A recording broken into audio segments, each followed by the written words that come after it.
મનખો સુધારો ગુરુજી મારો આવેલ મનખો સુધારો બધાનો હાથે ઘડિયાળ બોધેલો ઘડિયાળ કે સક જાગ ઘડિયાળ કે સક જાગ દોડ જે મેળવવાનું એ મેળવી લે ખોટો સમય ન બગાડ પણ આદતો જો બેઠા હોય તો ઓટલે બેઠા હોય બોકરે બેઠા હોય સિયો જો હું થયું ગમો સાહેબ બાર બધું થવાનું જ છે આપણા વગર કોઈ અટકવાનું નથી પણ અંદર શું થાય એ જોવાનું છે મજા આવે તો તારી પાડવાની હા હું એક સભામાં જોતો મને 10 જ મિનિટ મળી છે 10 મિનિટમાં બધું પૂરું કરી દેવાનું છે અને હું બેઠો વાળી જ લે અંદર જોવાનું છે કે હું થઈ રહ્યું છે જેટલા તમે બાર ફર્યો ને ત્યાં સુધી નક્કી કરવાનું 84 લાખ હું જોરથી કહું છું સાહેબ 84 લાખ યોનીમાં ભટકવું પડે અને એમાં ના ભટકવું હોય તો એક નક્કી છે સાહેબ શોર્ટમાં કહી દઉં જો 84 લાખ યોનીમાં તમે વિચાર કરો માણસના અવતારમાં થાકી જા ગોળા ગધેડાના અવતારમાં થાકી જાય કે ડફડો પડ તમે વિચાર કરો હું તો આભર ગોળો નીકળ્યું તું આમ બધા જોતો હતો હું દશા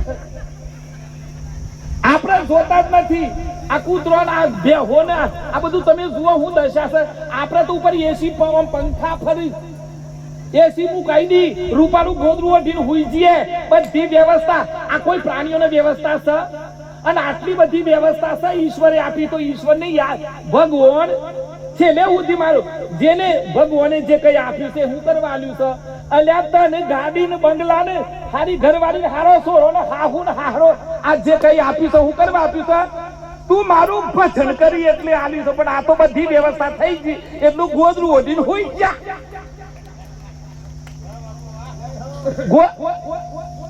બહુ લોબુ નથી કરવાનું પણ વીજળી ના ચમકારે મોટી પરવો પાનભાઈ દિલીપ રામ શામપુર થી આયા તારી પાડો તારી હા હા બધા સંતો જેટલા સ્ટેજ ઉપર બેઠા છે બધા સંતોમાં મને મારો ગુરુદેવ દેખાય મારો સોમડીઓ દેખાય મારો રામ દેખાય મારો અલખ ધણી દેખાય બધા સંતોમાં એક જ ધણી દેખાતો બધા માટે તારી પાડો હા આ બધાનું નામ લેવા જવું તો હોજ પડી જાય અને હોજ નથી પાડવાની પાછું બપોર પછી બીજું હોય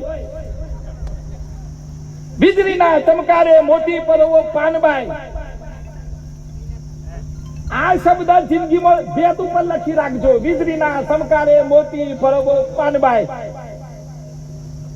આટલી ખબર પડી જાય તો ઘણું મને તો 2-4 નરસિંહ મહેતાએ લખ્યું છે વૈષ્ણવ જન તો તેને રે કહીએ પીડ પરાઈ જાને રે પણ હોય તો રૂપાની કેરીઓ આમ કેસર ને તું તારે તું એખાનું હું એખાવ બાજુમાં જે થવું એ થાય જો સુધી તમને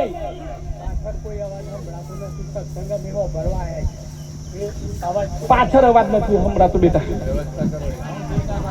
સર્વે ભાઈઓ બહેનો બધા બેસી જાઓ અને અવાજ કિસે સંભળાતો નથી પાછળ થોડી શાંતિ રાખો એટલે થોડા આ બાજુ બહેનો છે આ બાજુ બહેનો એમને નમ્ર વિનંતી થોડા સરકી અને જગ્યા કરી રાખો થોડા આગળ ખાઈ જો હવે પાછું આપણા પણ ભાઈઓ પણ આગળ અવાજો બધા થોડા બેસો ટાઈમ જાય બાપ એટલે વૈષ્ણવ જન તો તેને રે કહીએ પીડ પરાઈ જાને રે જો સુધી તમને બધોની થાય કે મન મારો સોમડિયો મળે મન મારા ગુરુદેવની કૃપા થાય પણ સાને થાય અંદર ઓગરતું જ નથી નું પથરો અંદરનું અહંકાર ઓગરતો નથી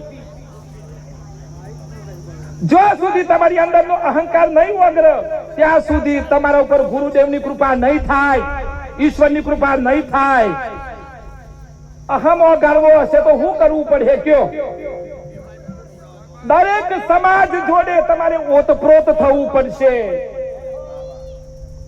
જો હું તો અત્યારે બેઠો જે બોલ્યું થવાનું જ છે ભૂતોના ભવિષ્યથી સાહેબ દરેક સમાજને સાથે લઈને ચાલશો તો તમને ઈશ્વર પ્રાપ્ત થશે આ મારું શરીર છે સાહેબ પણ ઓમાં એક અંગૂઠો જો બીમાર હોય ને તો એ વેદના શરીરનું થાય સાહેબ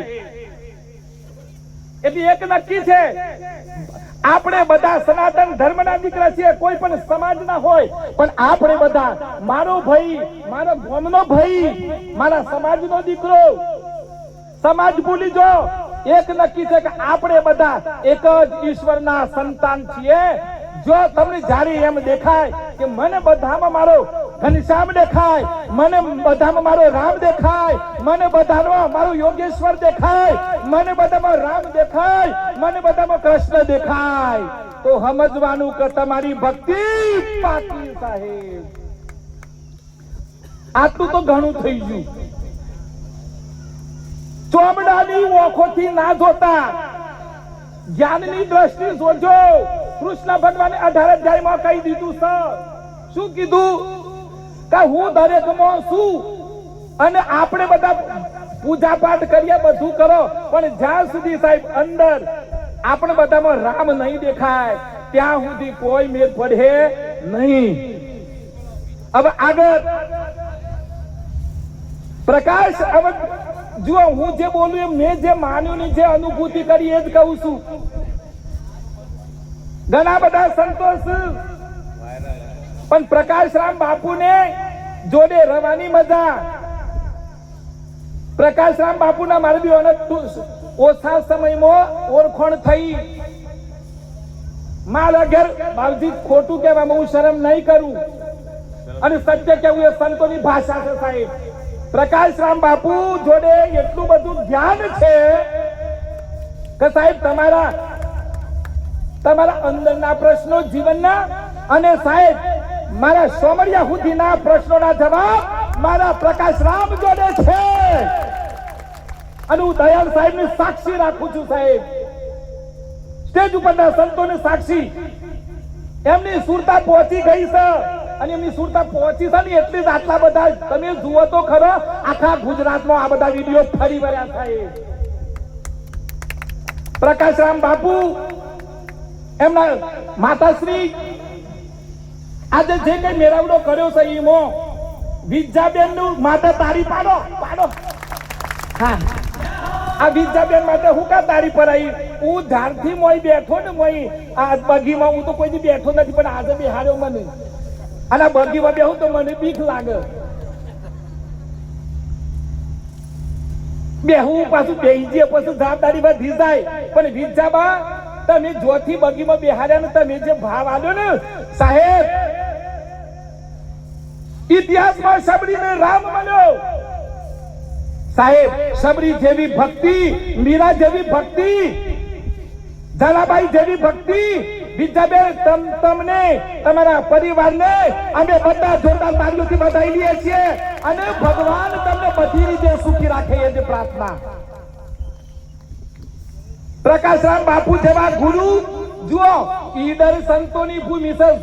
ગણ આનું તો બધા 80 વર્ષ સુધી હો જ કર્યું. સેબાજુ ગુરુ કરું. આ કેટલા બધા લાઈનમાં છે. તમારે શોખ તો મેર પડે કે ના પડે, પણ ગણ હતો 80 વર્ષ સુધી મેર જ નથી પડતો. હવે આપણો મેર કોઈના હાથી નથી પડતો, એનો મતલબ કે આપણે કોઈ સેટ થતા નથી.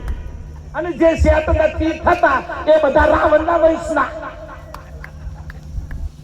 હું કરવા કહું છું, આ જ્યાં સુધી સંત શરણ નહીં લ્યો, સંતોનો બોધ નહીં લ્યો, એટલે ગુરુ ના કરો કે ના કરો, પણ સંતનું દર મહિને આમ સંતનું શરણ તો લ્યો.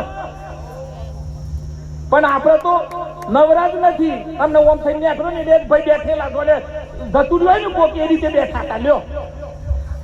અને ઉતર, સંતોનું વંદન કર, કલ્યાણ થઈ જહ. પણ જેના ભાગ્યમાં ના લખ્યો હોય, તમે બધા પુણ્ય કર્યા છે, અગ્રત પુણ્ય કર્યા છે. કોઈ જેટલા મારી હામે આયા ને બધાને માતા પિતાનું વંદન કરું છું. મારું પૂરું કરું એના પહેલા પ્રકાશરામ બાપુ, એમનો પરિવાર, વિદ્યાબા એમનો પરિવાર, અને મારો પ્રકાશ બાપુનો એક દીકરો છે કરણ, મારો દીકરો. એક જ દીકરો છે, 2 દીકરા, બંને દીકરા.